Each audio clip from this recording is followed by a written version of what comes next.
والصلاة والسلام على سيد الأنبياء والمرسلين. ربنا ظلمنا أنفسنا وإن لم تغفر لنا وترحمنا لنكونن من الخاسرين. رب ارحمهما كما ربياني صغيرا وقل رب ارحمهما كما ربياني صغيرا. رب العالمين আল্লাহ, আমরা কতিপয় গুনাহগার বান্দা আপনার শাহী শাহ দরবারে দুখানা হাত ভিক্ষুকের মতো উত্তোলন করলাম। আল্লাহ রব্বুল আলামিন বাদাসর থেকে এখন পর্যন্ত যত কিছু আলোচনা হয়েছে, অনেক বড় আল্লাহ ওয়ালারা আলোচনা করেছেন। আল্লাহ তিনাদের সাথে আমি নগণ্য ছোট তোমার এক বান্দা আল্লাহ কিছু কথা বলার চেষ্টা করেছি। আল্লাহ আল্লাহ এর মধ্য থেকে যে কথাগুলো রব্বুল আলামিন আল্লাহ মানলে উপকার হবে, এই সমস্ত কথাগুলোকে কবুল করে নিয়া আল্লাহ আজকের এই মাহফিলকে আপনি কামিয়াব ঘোষণা করে দেন। আল্লাহ জীবনের পরিবর্তন ঘটায় দেন, আমাদের প্রত্যেককে আমল করার তৌফিক দিয়ে দেন। রব্বুল আলামিন আল্লাহ এই মাহফিলে যারা এসেছেন রব্বুল আলামিন সকলকেই কবুল করেন। যারা আয়োজন করেছেন যুব সমাজকে আপনি কবুল করেন। আল্লাহ মাহফিলের মাইক প্যান্ডেল যারা দিয়েছেন রব্বুল আলামিন আল্লাহ এদেরকেও কবুল করে নেন। হে রব্বুল আলামিন আল্লাহ এখানে যারা আমিন আমিন করছে, জানি না কার মা নাই কার বাবা নাই, কে যেন মা হারাইয়া এতিম হয়ে গেছে, বাবা হারাইয়া এতিম হয়ে গেছে, মা বলে আর ডাক দিতে পারে না। রব্বুল আলামিন মায়ের মতো মধুর ডাক পৃথিবীর বুকে আল্লাহ ডাকের পরে আর পাওয়া যায় না। সন্তান যখন মা বলে ডাক দেয় মায়ের কলিজা ঠান্ডা হয়ে যায়। মাহফিল থেকে যায় হাজার ব্যথা বেদনা লইয়া সন্তানও যখন মাকে মা বলে ডাক দেয়, আর ঘরের ভিতর থেকে মা যদি সন্তানের ডাকের জবাব দেয় সন্তানের কলিজা হালকা হয়ে যায়, কলিজা ব্যথা দূর হয়ে যায়। রব্বুল আলামিন এখানে কোন ভাই জানি মা হারায় ফেলছে, কোন ভাই জানি আমার মতো এতিম বাবা নাই, আব্বা বলে ডাক দিতে পারে না। রব্বুল আলামিন বাবার কবরের পাশে যায় আব্বা আব্বা বলে ডাকে। রব্বুল আলামিন বাবার লাশের জানাজার নামাজ পড়ে যখন নিজ হাতে বাবার কবরের মধ্যে শোয়াইছে, যখন শোয়া একটা একটা করে বাঁশ দেওয়া শুরু করছি, শেষ বাঁশখানা যখন বাবার কবরের উপরে দিব একটু করে কাফনের কাপড় দেখা যায়। লোকেরা বলে তাড়াতাড়ি দিয়া শেষ করে দাও, কিন্তু আমি দিতে পারি না। ওই বাঁশখানা দিলে বাবার কাপড়ের কাপড়টা আমার দেখা যাবে না, এই বলে আমার হাত আর চলে না।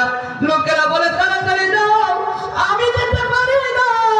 ও রব্বুল আলামিন এমন জানি কত জনের হয়েছে শেষবারের মতো বাবার চেহারার দিকে তাকাইছে, কাফনের দিকে তাকাইছে, তাকায় আব্বা বলে ডাক দিয়া কবরের মধ্যে আব্বারে শোয়ায়া শেষবারের মতো বিদায় দিয়ে দিছে।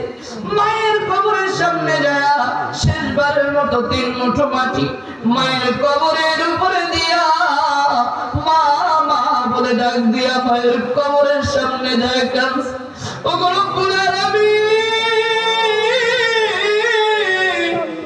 মা যার নাই সে বোঝে মা ডাকের কি মায়া।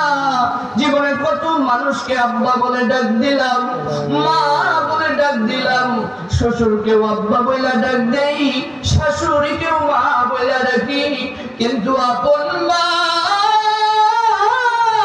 আপন বাবাকে আব্বা বলে ডাক দিলে যে মজা পাওয়া যায়, আপন মারে মা বলে ডাক দিলে যে মজা পাওয়া যায়, আল্লাহ পৃথিবীর কাউকে এমন ভাবে মা আর বাবা ডাকলে স্বাদ পাওয়া যায় না। রব্বুল আলামিন মা বাবার জীবনের গুনাহগুলি তুমি মাফ করে দাও। বিশেষ করে রব্বুল আলামিন এখানে যে ভাইরা বাবা যারা হাত বাড়াইছে জানি না কার সন্তান বিদেশের জমিনে রব্বুল আলামিন কষ্ট করতেছে, অভিনয় করে করে দিন কাটাইতেছে। বাবাই ফোন কইরা বলে, বাবা খাইছনি, শরীর ভালো আছোনি? 5 দিনের জ্বর লইয়া সন্তান তার শুকনা মুখখানা মারে দেখায় না, বাবারে দেখায় না। ডাক দিয়ে বলে, আব্বা গো আমি ভালো আছি, তুমি ভালো আছোনি? এরকম অভিমান, এরকম অভিনয় কইরা কে জানি দিন কাটাইতেছে। ওই সকল প্রবাসী ভাইদেরকে আল্লাহ কবুল করে নাও। আল্লাহ ওই বাবাদের চোখের পানি কবুল করে নাও। কত প্রবাসী তো বিদেশ থেকে লাশ হইয়া বাড়িতে আসে গো আল্লাহ, সাদা কাপড়ের কাপড়ে প্যাকেট হইয়া বাড়ির দিকে রওনা হয়। আল্লাহ যে সকল ভাইরা বিদেশে আছে ওই সকল ভাইদের মা চোখের পানি কবুল করে নিয়া, আব্বার চোখের পানি কবুল করে নিয়া হালাল রুজির ব্যবস্থা করে দাও। আল্লাহ গো চোখের পানির বিনিময়ে সন্তানটারে সুস্থ হালতে বাড়িতে ফিরায়ও। লাশ বানায় আমাদের ঘরের সামনে আইনো না।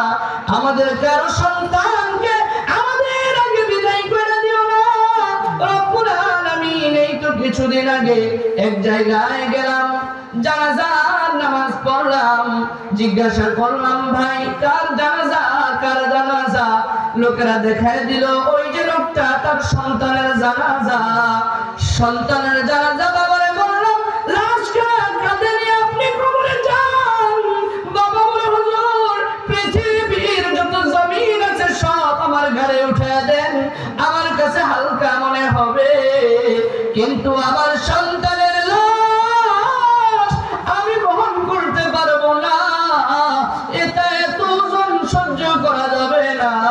ও রব্বুল আলামিন আমরা এখানে যারা বসা আমাদের কারো সন্তানগুলোকে আমাদের আগে নিও না। আমাদের সন্তানগুলোর কাঁধে কইরা যেন আমরা কবর পর্যন্ত যাইতে পারি। আল্লাহ মেয়েগুলো যখন কোরআন কারীমের তেলাওয়াত করতে থাকবে, সন্তান ছেলেগুলো জানাজার নামাজের ইমামতি করবে, আল্লাহ রাব্বুল আলামিন নিজ হাতে যেন আমাদেরকে কবরে শোয়াইতে পারে। আল্লাহ সেই তৌফিক আমাদেরকে দিয়ে দিও ওগো রব্বুল আলামিন। আল্লাহ যারা অভাবী অভাব দূর করে দিও, যারা ঋণগ্রস্ত আছে ঋণ থেকে মুক্ত করে দিও, যারা অসুস্থতার মধ্যে আছে শাফায়ে কামিল আজরা দান করে দিও।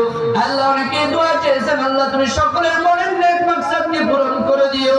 সাল্লাল্লাহু তাআলা আলা খায়রি খালকিহি মুহাম্মাদিন ওয়া আলিহি ওয়া আসহাবিহি ওয়ান নাস আজমাইন। রব্বুল আলামিন যখন ওই মসজিদের কোণের পালকি আমাদের বাসায় পাঠাইবা, রব্বুল আলামিন আমাদেরকে লাশ বানায়া কবরের দিকে রওনা করাইবা।